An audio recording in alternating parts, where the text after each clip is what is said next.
Welcome Latika tailors. இப்போ நீங்கள் என்ன பார்க்க போகிறீங்கன்னா, ஸ்மாக்கிங்கிலே 4 விதமானது நீங்கள் பார்க்க போகிறோம். ஓகேங்களா? நான் சார்ட் மட்டும்தான் போட்டு வச்சுருக்கேன்.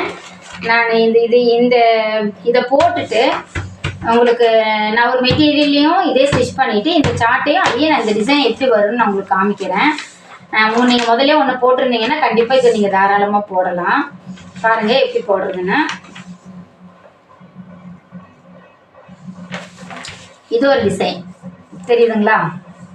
இதையும் இணைச்சிக்கணும்.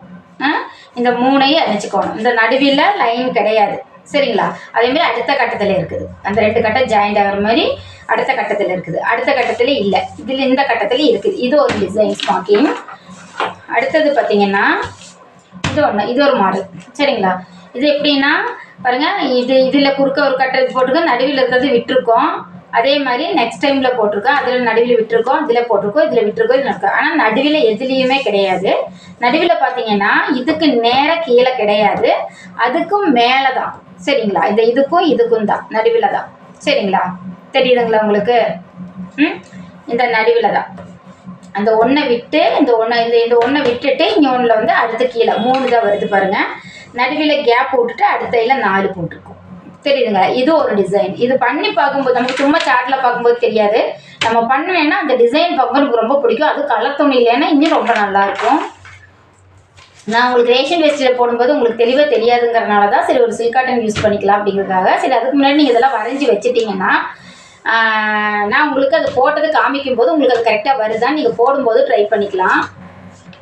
பாருங்கள், இது அடுத்தது தெரியுதுங்களா? இண்டு போட்டிருக்குன்னா நடுவில் கட்டத்தில் விட்டுட்டேன். இது இண்டு போட்டிருக்கேன், இதில் நடுவில் கட்டத்தில் விட்டுருக்கேன், இது இண்டு போட்டிருக்கேன், இது நடுவில் கட்டத்தை விட்டுருக்கேன். தெரியுதுங்களா? அதேமாதிரி ஸ்ட்ரைட்டாக ஒரு லைன் விட்டுருக்கேன், அடுத்த கட்டத்துக்குள்ளே போட்டிருக்கேன். இது எப்படின்னா இதுவும் குத்தி எடுக்கணும், இதுவும் குத்தி எடுக்கணும், சரிங்களா? இப்படி குத்தி எடுக்கணும். நான் குத்தி அதை காமிக்கிறேன். நான் உங்களுக்கு வேணால் இது போடும்போது நான் காமிக்கிறேன். ஒயிட் துணியில் வேண்டாம், கலர் துணியில் வேணுங்கிறனால தான் நான் விட்டுருக்கேன். நான் உங்களை ரேஷன் வேஸ்ட்டியில் தான் நான் ட்ரை பண்ண சொன்னேன். ஆனால் நான் வந்து உங்களுக்கு போட்டு காமிக்கிறது உங்களுக்கு தெளிவாக இருக்கணுங்கிறனால கலர் துணியில் போடலாங்கிறதுக்காக நான் உங்களை வெயிட் பண்ண சொன்னேன். பாருங்க, தெரியுதுங்களா?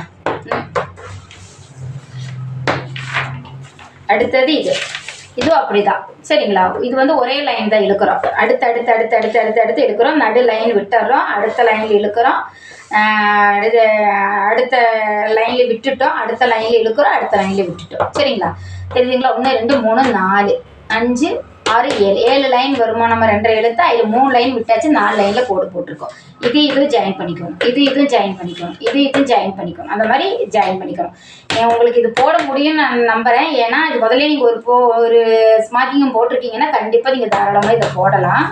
இது இப்போ அளவு வந்து 15க்கு 15ன்னு இது வந்து ப்ளவுஸுக்கோ இல்லை ஃப்ராக்குக்கோ ஸ்லீவுக்கோ வந்து இது பத்தாது. அதோட பெரிய துணி தான் வேணும். நான் வந்து உங்களுக்கு சும்மா சொல்லித்தரதுனால 15க்கு 15 ஒரே ஷேப்பில் நான் உங்களுக்கு எடுத்திருக்கேன். ஒருவேளை இது கேலண்டருங்கிறனால இந்த நம்பர்ஸ் இருக்கிறனால உங்களுக்கு இது தெளிவாக தெரியலன்னா நீங்கள் சொல்லுங்கள். நான் வேணால் ப்ளைன் பேப்பர் சார்ட் பேப்பர் வாங்கி உங்களுக்கு அதில் இந்த மாதிரி கட்டன் போட்டு நான் காமிக்கிறேன். இது வந்து நான் நோட்லேயே உங்களுக்கு ஃபோட்டோ எடுத்து அதை நான் உங்களுக்கு இதில் போடுறேன். ஒருவேளை இதில் தெளிவாக தெரியலேனாலும் நான் துணியில் ஃபுல்லாக இந்த 4ஐயும் நான் போட்டுட்டு உங்களுக்கு நாளைக்கு மார்னிங்குள்ளே இந்த சார்ட்டுக்கு இந்த டிசைன் தான் வரும் அப்படின்னு சொல்லி நான் அந்த கிளாத்துக்கும் இதுக்கும் நான் உங்களுக்கு வச்சு காமிக்கிறேன். நீங்கள் முதல்ல வந்து ரேஷன் வேஸ்ட்டில் ட்ரை பண்ணிவிட்டு அடுத்தது வந்து கலர் துணியிலே எல்லையாவது ட்ரை பண்ணிக்கோங்க. ஏன்னா இதெல்லாம் வந்து பார்த்தீங்கன்னா ப்ளவுஸில் டிசைன் பண்ணுறதுக்கு ஃப்ராக்குக்கு நைட்டிக்கெல்லாம் ஆகும். அதனால தான் நான் சொல்கிறேன். இது ஒரு ஃபேஷன் டிசைனிங் மாதிரி, டைலரிங் மட்டும் நீங்கள் நினைக்காதீங்க, ஃபேஷன் டிசைனிங் மாதிரியும் தான். எல்லாமே தெரிஞ்சுக்கிறது தப்பில்லை. நீங்கள் இது எவ்வளோ சீக்கிரம் நீங்கள் இதை வந்து கற்றுக்கிறீங்களோ அவ்வளோ சீக்கிரம் நீங்கள் கண்டிப்பாக முழுமையான ஒரு டைலர் ஆகலாம். நான் கிளாஸ் முடிக்கும்போது நீங்கள் தாராளமாக ஒரு டைலரிங் ஃபுல்லாக, அதாவது ஒன்று நீங்கள் கற்றுக் கொடுக்குற அளவுக்கு ஆகலாம். அப்படி இல்லைன்னா நீங்கள் வீட்லேயே உட்காந்து ஸ்டிச் பண்ணிக்கலாம் தாராளமாக. கொஞ்ச நாள் ஸ்டிச் பண்ணி அப்புறம் கூட நீங்கள் கடை போட்டுக்கலாம். தெரியுதுங்களா? இதில் இடையில நான் ப்ளவுஸ் ஸ்டிச் பண்ணுறது உங்களுக்கு நான் வீடியோவாக போடுறேன்.